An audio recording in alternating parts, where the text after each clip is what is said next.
It is the big one, ladies and gents. Anfield, hardest away of the season. And Manchester United are heading there looking for back-to-back wins against the Liverpool team wanting to bounce back from 3 losses in a row in the Premier League. Form goes out the window, though, in these games, doesn't it? What United will turn up? Will Amorim be able to get a result? Let's run through all the team news, starting 11, and match predictions for United's away trip to Liverpool this Sunday. Football's back, and I tell you what a game to come back into. Anfield. It's the first game you look for on the schedule, and United are going to Anfield with Liverpool losing 3 games on the spin in the Premier League. United have not won 2 back-to-back, well, just back-to-back Premier League games ever under Amorim. Can we do it at Anfield? Hell of a place to do it. I'm going to run through the team news, everything we know. I'm going to speak about the key matchups in the game, the tactical battles. There will be some, and I think there are some weaknesses from Liverpool that we could take advantage of. We'll find out. You can let me know your predictions in the comments and who you would start. All right? And drop a like in the video. And also, can I say a big shout out to Betano? We've been partnered with Betano for a while now. We've got some really exciting stuff planned. All right? I just wanted to say a big shout out to them because they have been supporting United People's TV. And I think you're going to enjoy some of the stuff we've got coming up. So keep an eye out on that. Now, in terms of team news, there were quite a few youngsters who trained on Thursday ahead of the game. And Manchester United confirmed in a little bit more detail as to what's happened. So some of the senior players, Casemiro, Ahmad, Bruno, were all missing. They were missing. They were all given an extra day off because of the internationals. And there were, 8 youngsters who got involved? You can see the names down here. Jacob Devaney, Tyler Fletcher, Shea Lacey, Sam Mather, Benedetto Mantato, Reece Monroe, Chido Obi and Jim Thwaites, a couple of midfielders, a couple of defenders. Just an opportunity for the younger players. I don't particularly think we're going to be seeing many or any of them in the matchday squad tomorrow, but they're making up the numbers, I suppose. In terms of Liverpool's results, you know what's happened. They lost against Crystal Palace, a last-minute goal. They lost against Galatasaray, and it probably could have and should have been more than 1-0, let's be totally honest. And another last-minute goal away at Chelsea. All 3 games away from home, so they're back at Anfield. That's going to be a problem. You know that, I know that. In terms of United's results, hey, you also know what's going on here. Up and down, up and down. Currently, on a bit of an up. We beat Sunderland, and that was a comfortable game. Can we win back-to-back games? My word. This is the game to do it. Right, let's dive into the teams. So this was the starting 11 for... Let's make Sesko... I think I've accidentally selected all of Manchester United's players. I made them all really, really big. There we go. This is the starting 11 for Liverpool from their last game against, if I go to the bottom right so you can see the whole team there. That's better, isn't it? Starting 11 against Chelsea. And this is United's starting 11 against Sunderland.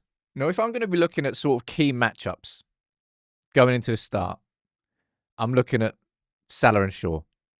I'm looking at Sesko going up against Konate and Van Dijk. I'm looking at how can De Ligt handle Isak. It's going to be an interesting one, man. That really is going to be interesting. I'm guessing Isak starts. I don't quite know. Of course, you can play Ekitike. Midfield, we know about the problems in midfield. But anyway, I would say they're the key matchups on paper. And I think there's definitely going to be some changes to this United team.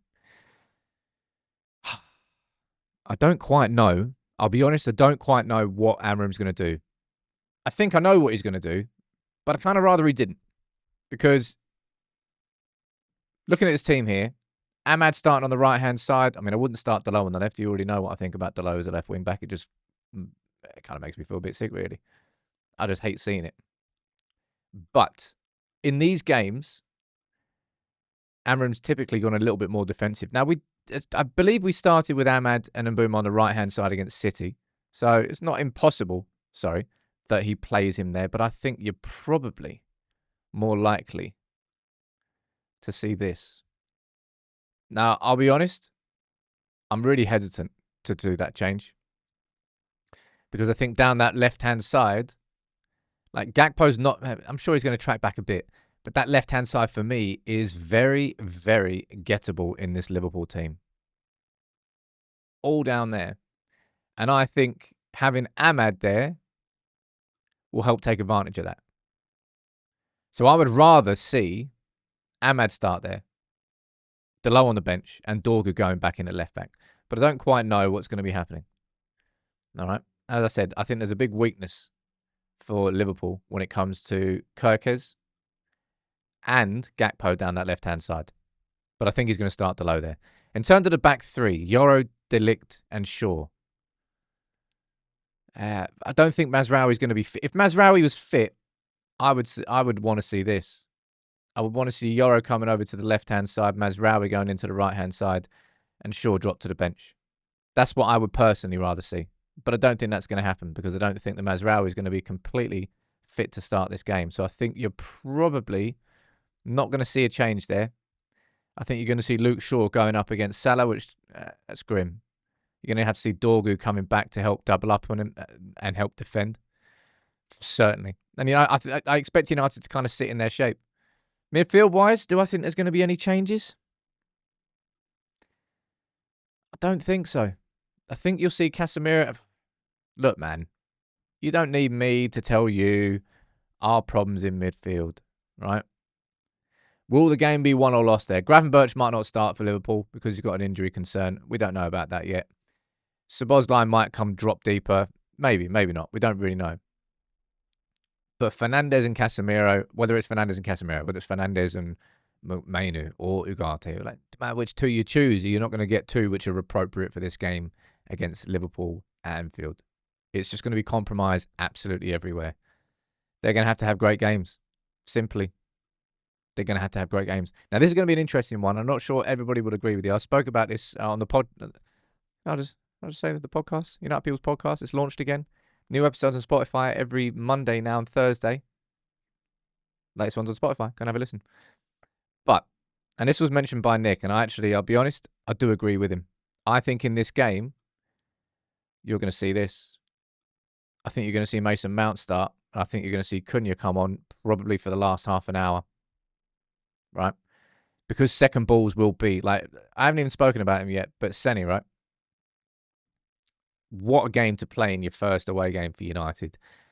Something I really enjoyed about his long balls, right, over there, mainly into, let's be honest, into Sesko.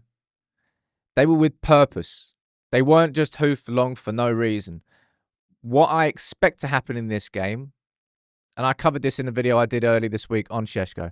Right now, if Sesko goes into this battle here up against Konate and Van Dijk, A, he's outnumbered, and B, is very unlikely that he's going to be able to win these long balls from Senny. I think the Liverpool will just knock that back straight into these areas there, and it will probably end up coming back to United too quickly. What I think we'll see, and I do think this is the right thing to do, right, is Sesko actually move wide. Move away from Van Dijk and Konate. Plonk yourself on Kirkes or Connor Bradley, switch between the two, and get Senny to knock the balls into these areas. Therefore, Mbeumo chase that second ball. Or, other way around. Sesko over to Connor Bradley, ball over there, Mason Mount running in behind for the second ball. I think that's going to be probably one of United's best methods for A, avoiding the Liverpool press, and also actually creating danger for Liverpool too. By Sesko shifting wide and actually standing on one of the fullbacks instead of Van Dijk and Konate. Mamardashvili's in goal, of course. Addison's injured, but who cares about their team? That's probably the starting 11 I'm going for. I'm bringing Dorgu in. I'm bringing Mount in. I think they're the only changes. Look, man. Liverpool have lost 3 in a spin. But they haven't played at Anfield.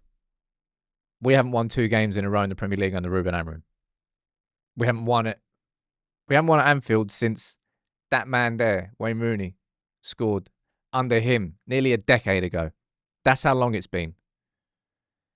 My prediction for this game, I think I'm going to go for a 1-1 draw. It all depends what United turn up. I suppose you could say the same thing about Liverpool. What Liverpool's going to turn up. They've got worse this season. They've got a ridiculous team. They've got a ridiculous squad. They will have weaknesses. We can hit them on the transition. If we use Sesko and good, accurate kicks with balls over, he's going to win the flick-ons. It's not just about hoofing it long and playing hoofball. No, it's a complete tactic. Take advantage of the fact that Liverpool have got tiny fullbacks that you can dominate. That's called taking advantage of a team's weakness. Do that, win the second balls in behind for Mbeumo and Mount, and we'll be able to beat the pressure from Liverpool because they're going to try and squeeze us. You know this. I know this. They're going to try and squeeze us here. So actually playing long is the best way one of the best ways to play through it, because we can't play through it, so play over it. Tactical approach. I'm going for a 1-1 draw, and if United can win, I don't know. That's my prediction. That's my starting 11. You let me know yours in the comments. How confident are you feeling? I wouldn't say I'm confident. I'm nervously looking forward to it, as you should do with any game against Liverpool.